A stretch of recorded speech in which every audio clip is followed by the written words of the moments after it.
BCB পরিদর্শন করেছেন অন্তর্বর্তীকালীন সরকারের যুব ও ক্রীড়া উপদেষ্টা আসিফ মাহমুদ সজীব ভুঁইয়া। সোমবার দুপুরে একটা ক্রিকেট বোর্ডের কার্যালয়ে আসেন তিনি। তার আগমনে বিসিবিতে দেখা গেছে কর্মব্যস্ততা। ফুল দিয়ে তাকে শ্রদ্ধা জানান কর্মকর্তা কর্মচারীরা। ক্রীড়া উপদেষ্টা ছাড়াও বিসিবিতে উপস্থিত হয়েছেন বাংলাদেশ দলের সাবেক অধিনায়ক তামিম ইকবালও। প্রেস বক্স থেকে শুরু করে মাঠ সব জায়গায় ঘুরে ঘুরে পরিদর্শন করেন নতুন এই উপদেষ্টা। তামিম ইকবাল সহ বোর্ড কর্তাদের সাথে বৈঠক করেন তিনি। এছাড়াও অনূর্ধ্ব ১৯ দলের খেলোয়াড়দের সাথেও দেখা করেছেন নতুন ক্রীড়া উপদেষ্টা। নতুন দায়িত্ব পাওয়ার পরে আমি আমাদের ক্রীড়া মন্ত্রণালয়ের অধীনে যেই ফ্যাসিলিটিসগুলো আছে সবগুলোতে একটু ঘুরে দেখছি। আজকে বিকেএসপিতে যাওয়ার কথা ছিল, যেতে পারিনি। ক্রীড়া পরিদপ্তর সহ এখানে বিসিবিতে আসা হয়েছে।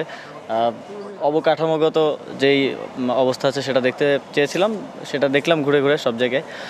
এবং নারী ক্রিকেট দলের সাথে দেখা হলো।